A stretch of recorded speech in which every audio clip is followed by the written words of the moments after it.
Hey guys, this is Tauna. Today we're going to be talking about everything revealed today with Aetherdrift. I don't want to spend too much time on it. It is 7:30 here in the morning and I'm hustling for you guys. Coming out February 14th, the reveals are going to be starting January 21st. Based around the Girapa Grand Prix, we'll talk about which planes are going to be in it later on. Previously, racing was illegal and underground, but since there's been a huge revolution, there is now a big event about it. And they're going through a whole bunch of multiverse and stuff. The great thing about this, to me at least, it feels more like a Bloomborough Duskmourn thing where they've taken this concept that could potentially be silly and kind of made it this cool thing that's got storyline and actually kind of building it up rather than something like OTJ that kind of felt like just a big crossover event. Don't get me wrong, there's going to be a whole bunch of your favorite heroes here, but overall it feels nice in my opinion. I like the idea of it. Before we get, too far into it though, make sure you guys subscribe. We've got instant speed news, as one guy put it down in the comments, and I absolutely love that comment. We've just hit 10,000 subscribers. We're trying to hit, I don't know what number next year. Maybe we'll hit like 25k. Maybe we'll aim for 25k. So let's start off, January with the best start that we can for it. So first up, the big name change that they've announced here is that Kaladesh is now going to be named Avishkar. In universe, it was renamed after the revolution that removed the previous government, and they are now all united under the Avishkar Assembly. So this is like, they did that, and then the first thing that they did was like, hey, let's vote for what we should change this to. Now, out of units, they've changed it because the prefix color, which were a color, is meant to mean tomorrow or art. However, the way some people pronounce it with like color, I can't see the difference between these two. I think it's just the emphasis. So kala and as opposed to kala. I think can also be associated with the meaning black and can contain some derogatory colorist or racist connotations when applied to a person. Now, that's not something that most people would experience or anything like that. I believe that it is mostly around I think the Hindu area and stuff. But I think that changing it just in case is a good idea, especially when they have like an in-universe reason to change it as well, rather than just kind of like, hey, we're retconning this, suck it up kind of thing. I don't personally mind it. It's not bothersome to me either way. And I kind of like the idea of kind of like how Mirrodin and Phyrexia and stuff like that changed. Changing the name of a plane based off of the storylines. In my opinion, it's interesting. So, looking at the planes that are confirmed for taking place across the race, we've got Avishkar. Obviously, that's where it's going to be starting, and that's where, who's organizing the race and everything. However, there's also organization from other areas as well. Amonkhet, I hope I pronounced that right. Someone had to go at me because I mispronounced that made-up word in another video. I try and pronounce words correctly, but partially the Australian inflection throws it off a little bit, as well as the fact that they're harder words. So interesting thing about this is that this is the first time we've kind of revisited it since all the stuff happened, whether it was New Phyrexia, whether it was Nicol Bolas and stuff. So Nicol Bolas kind of all the stuff got wiped out, and then, with Phyrexia and stuff, there was huge stuff that happened there as well. But the interesting thing is that there's new deities kind of forming there. While we've got Hazaret, the Locust God, and the Scarab God still there, there's new ones forming as well, which is Ketramos and Sanoon. So I'm going to be very interested to see how that kind of shakes out. And it looks like they kind of, rebuilt Naktamun. So that's going to be really cool to see. And then the last one here is Muruganda, big dinosaur-ish kind of plane that we haven't really visited before. Now, they don't actually have races in the race, but it is going to go through there, which is cool. Now, for a plane to take place in the race, they also need to have a stable omen path. So that's one omen path between them that doesn't close and is always available. So there's like a stable omen path between Vishka and Amonkhet where, you can go through and it's not closing down or anything, and they've got trade through them and stuff.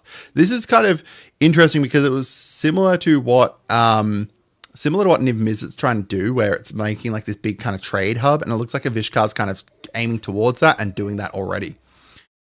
So they showed some some official art for Avishkar here. We've got some official art for Amonkhet. I love this. I love the whole Egyptian stuff. I love the idea of it kind of, revitalizing itself as well. and then Muruganda as well. And you can see like the race course kind of going through here. There's going to be some really cool stuff through these planes. So some more information about the Aether Spark as well. So it was found within the treasures held by the old consulate. So, you know, the consulate that was ruling, formerly Kaladesh, got, you know, replaced. Apparently it was a majorly bloodless revolution. And then they kind of went into the treasures of it and they're like, hey, look at this thing. Do you guys want to do this? Want to race for this thing? It suggested the Aether Spark is a device that is intended to allow for the existence and usage of a Planeswalker spark separated from the body. So I think that they said that there is a spark within it currently that we could, you know, potentially it could be used for people to be able to travel like a Planeswalker without actually having their own spark, just by utilizing this Aether Spark. Hasn't been tested though, purely theoretical, and the new kind of, you know, assembly don't want to go and meddle with it too much. They're just like, hey, this thing's cool. We don't care about like reverse engineering it. You guys want to race for it? So the two new Precons are going to be Living Energy. So this is a Teamer-based energy deck, it looks like. Notably, it is not Jeskai. Teamer was originally the kind of proper energy within Kaladesh. Proper energy kind of, you know, 3-color combo. But then they kind of switched it to Jeskai with the Fallout set and then with Modern Horizons 3. And now they were switching it back to Teamer, it looks like.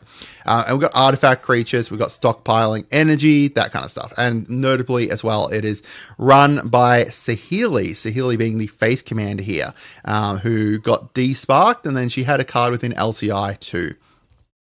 And then the other one here is Eternal Might. There is only 2 Precons, which is pretty cool. We've got Esper, mostly likely making use of the Eternalize, Cycling, and Zombies. It says burn through cards and then grow your mummy army. On the plane of Amonkhet, the dead never rest, burn through cards and grow your mummy army, which is essentially just repeating this part here and then just saying what plane it takes place on. Yeah, there's not a huge amount. That's different from what it actually says on the deck. So they also said about, you know, play boosters. There's only 30 packs within this, keep in mind. But there is going to be box toppers. No, don't think that makes up for the 6 packs that are gone, but still. Box toppers, it's a 2-pack of box toppers with a brand new foil treatment, which is cool. I think they call them first place box toppers. And then there's also a box topper within the collector boosters too. And then the new bundle here, which is going to be 2 collector boosters, 6 play boosters, 20 foil lands, 3 extended arts, 2 box topper cards. So it's got box topper as well. So that's interesting. And then you've got like a special spin down life counter with it too. Mana symbol stickers and reference cards. So onto the 10 different teams. There is 10 different teams within the Grand Prix, but below that, there is like below the Grand Prix, there is other races. And those other races have dozens upon dozens of smaller teams that are all competing to be able to get into the Grand Prix for next year.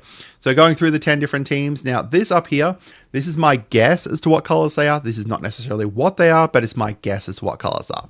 So the Aether Rangers, so this is a Vishkar's team. They consist of humans, elves, Veldakin, and dwarves. So they're led by Pianala and a mysterious folk hero called Spitfire. I don't know if that's going to turn out to be someone else or what. It wouldn't surprise me if it was Jace, but we'll see. They are using Aether and Avishkari vehicles. So like, you know, that classic kind of formerly Kaladesh architecture, the filigree and stuff. We've got the champions of Amonkhet. So keep in mind that each team in the Grand Prix, so each 2-color combination is a different team. That does not mean they necessarily all going to be the same creature type, but they are all going to be from the same plane. So this team 2 is the champions of Amonkhet. I think this is going to be Orzhov. They're freed from Nicol Bolas. They're led by Zahir, an undead Leonin, and by Basri Ket. I think that Basri Ket is going to be desparked in it. I don't know if he's I think he's desparked, right? We've got Team 3, so this is the Cloudspire racing team, so they're from Killam. They're the previous winners, so this is the second year that they're doing this race, and the previous winners were this team. Funny enough, Chandra has joined this team, just instead of joining her mum's team, which is funny because she's essentially like, oh, I want to win, so I'm going to join the winning team. if she loses, it's going to be hilarious. And the other team leader is Culloden, who is a new character. We've got the Guide Light Voyagers. So these guys here are trying to return home. They're a collection of automatons, and they're all captained by a single mind. So kind of like, a single mind that's controlling all of these. So they're trying to find their way home back to their home plane after they were dumped elsewhere by the Omen Paths. Now, I would not be surprised if these guys here don't lead into the Edge of Eternities, because they just look like that kind of sci-fi kind of thing. Got Team 5, the Speed Demons. So this is a team of possessed racers and their tormentors. It's led by Winter, which I found freaking hilarious. So Winter is coming back, and Velgavoth has allowed him to leave, so that way he can try and win the Aether Spark. So these guys are obviously from Duskmourn, and they also have loot there. So they've... They've got Lute's like strapped into the passenger seat, I assume, and just like tied up there, and they're just using him to make use of the Aether, like the Omen Path and stuff. I don't know, it's freaking hilarious. So these guys are obviously from Duskmourn. I got Team 6, the Goblin Rocketeers. Now, I originally thought these guys might have been Rakdos, but there's another team that suits Rakdos way better. These guys are from an unknown plane. The whole story behind their plane is interesting, and them is interesting. So essentially they're on their plane and they want to like pierce through this velocity like cap, essentially, so that way they could free their god, the Boost God. They essentially worship speed. They want to go really fast, so they on their plane, they pierce through this thing, and then they got transport through an Omen Path to arrive here. And then they're like, you guys are racing, we like racing, we're gonna race. You guys, like, you're going so fast, you guys must love the Boost God, right? And everyone else is like, what are you guys on about? We've got, and Duretti's on that team as well. We've got Team 7, which is the Alassian Quick Beast. So this is a new plane as well, I believe. So they're from Alacria.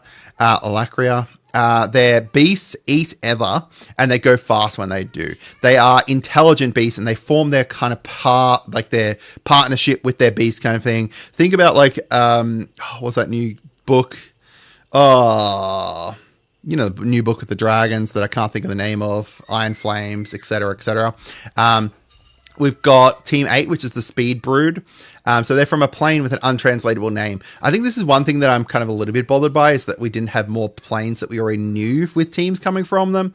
So these are bugs, and then they also ride living vehicles similar to the previous team. However, instead of like them being like, beasts from their world, instead one of their comrades goes through this big like transition that turns them into a vehicle, which is really cool.